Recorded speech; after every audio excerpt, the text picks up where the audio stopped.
Breaking news, Dhaka বিশ্ববিদ্যালয়ের অধিভুক্ত সরকারি 7 কলেজের অধিভুক্তি বাতিল করেছে ঢাকা বিশ্ববিদ্যালয়।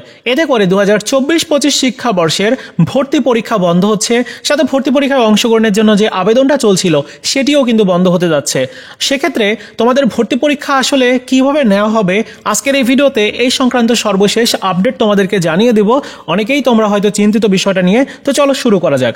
বিভিন্ন অনলাইন সংবাদ মাধ্যমে নিউজ হয়েছে, এমন একটা নিউজ তোমাদের সাথে এখন শেয়ার করছি। যে নিউজটির হেডলাইন হচ্ছে 7 কলেজের অধিভুক্তি বাতিল করলো ঢাকা বিশ্ববিদ্যালয়। এটার বিস্তারিত অংশে রয়েছে যে ঢাকা বিশ্ববিদ্যালয়ের অধীনে 2024-25 সেশন থেকে 7 কলেজের ভর্তি পরীক্ষা বন্ধ হচ্ছে। এর মাধ্যমে ঢাবি থেকে 7 কলেজের অধিভুক্তি বাতিল হচ্ছে। আজ সোমবার 27 জানুয়ারি ঢাকা কলেজের অধ্যক্ষদের সঙ্গে বিশ্ববিদ্যালয়ের উপাচার্যদের বৈঠকে এই সিদ্ধান্ত নেওয়া হয়। এদিন পূর্বের ঘোষণা অনুযায়ী ঢাকা বিশ্ববিদ্যালয়ের উপাচার্য অধ্যাপক নিয়াজ আহমেদের কার্যালয় সংলগ্ন সভাকক্ষে সভা শুরু হয় এবং জানা গেছে যে দুপুর 12:30 থেকে এই সভা শুরু হয় এবং সবাই শিক্ষার্থীদের বিভিন্ন দাবি নিয়ে আলোচনা করেন ঢাবি উপাচার্য ও 7 কলেজের অধ্যক্ষরা। এ সময় 2024-25 শিক্ষাবর্ষ থেকে ঢাকা বিশ্ববিদ্যালয়ের অধীনে ভর্তি বন্ধের সিদ্ধান্ত নেওয়া হয়, অর্থাৎ ভর্তি কিন্তু অলরেডি বন্ধ হয়ে গেছে। সভাতে যে সিদ্ধান্তগুলো হয়েছে এখানে সেই সিদ্ধান্তের বিষয়ে জানানো হয়েছে।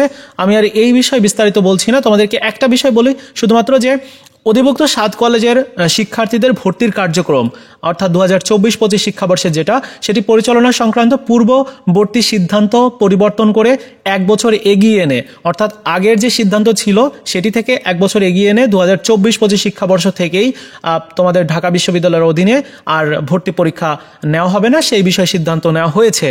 29 ডিসেম্বর 24 তারিখের শিক্ষা মন্ত্রণালয় কর্তৃক গঠিত যে বিশেষজ্ঞ টিম রয়েছে বা কমিটি রয়েছে, তাদের মাধ্যমে 2024-25 শিক্ষাবর্ষের পরবর্তী শিক্ষাবর্ষের কার্যক্রম পরিচালনার সেই বিষয়ে উল্লেখ করা হয়েছে। যাই হোক, এখানে আরও বেশ কয়েকটা বিষয় বলা হচ্ছে, তো আমি এই বিষয়ে না বলি। তোমাদের ভর্তির কার্যক্রমটা আসলে কিভাবে হবে? ইতিমধ্যে তো অনেকেই আবেদন করে নিয়েছো, আবেদন ফিও দেওয়া হয়ে গেছে, তাহলে কি হবে তোমাদের আসলে ভর্তির কার্যক্রমটা কিভাবে হতে যাচ্ছে? তো চলো এই সংক্রান্ত আরেকটা নিউজ প্রকাশ হয়েছে, সেই নিউজটি দেখি। দেখো, এই নিউজটির হেডলাইনও এরকম বলা হচ্ছে যে ঢাবি অধিভুক্তি বাতিল হলে যেভাবে হবে 7 কলেজের ভর্তি প্রক্রিয়া। এটার বিস্তারিত অংশে বলা হচ্ছে যে চলতি শিক্ষাবর্ষ অর্থাৎ 2024-25 থেকেই ঢাকা বিশ্ববিদ্যালয়ের ঢাবি 7 কলেজের নতুন কোনো শিক্ষার্থী ভর্তি নিবে না বলে জানিয়েছে ঢাকা কলেজের অধ্যক্ষ অধ্যাপক AKM ইলিয়াস। ইউজিসির চেয়ারম্যানের নেতৃত্বে এই বিশেষজ্ঞ কমিটি গঠিত হয়েছে এবং তারা শীঘ্রই 7 কলেজে নিয়ে একটি রূপরেখা দিবেন। এবং আজকে 27 জানুয়ারি 7 কলেজের অধ্যক্ষদের সঙ্গে বিশ্ববিদ্যালয়ের উপাচার্যদের বৈঠক শেষে এই কথা জানান তিনি, এবং এদিন আগের ঘোষণা অনুযায়ী ঢাকা বিশ্ববিদ্যালয়ের উপাচার্য অধ্যাপক নিয়াজ আহমেদের কার্যালয় সংলগ্ন সভাকক্ষে সভা শুরু হয়। তো এই হচ্ছে মোটামুটি বিষয় এখনো পর্যন্ত।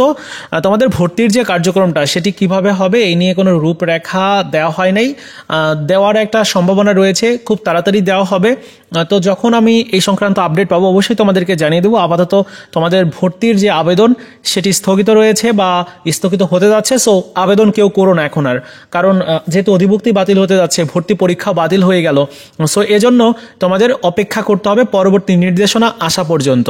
এই ছিল আজকের মতো ভিডিও, দেখা হচ্ছে নতুন ভিডিওতে। ভালো থাকো সবাই, ধন্যবাদ।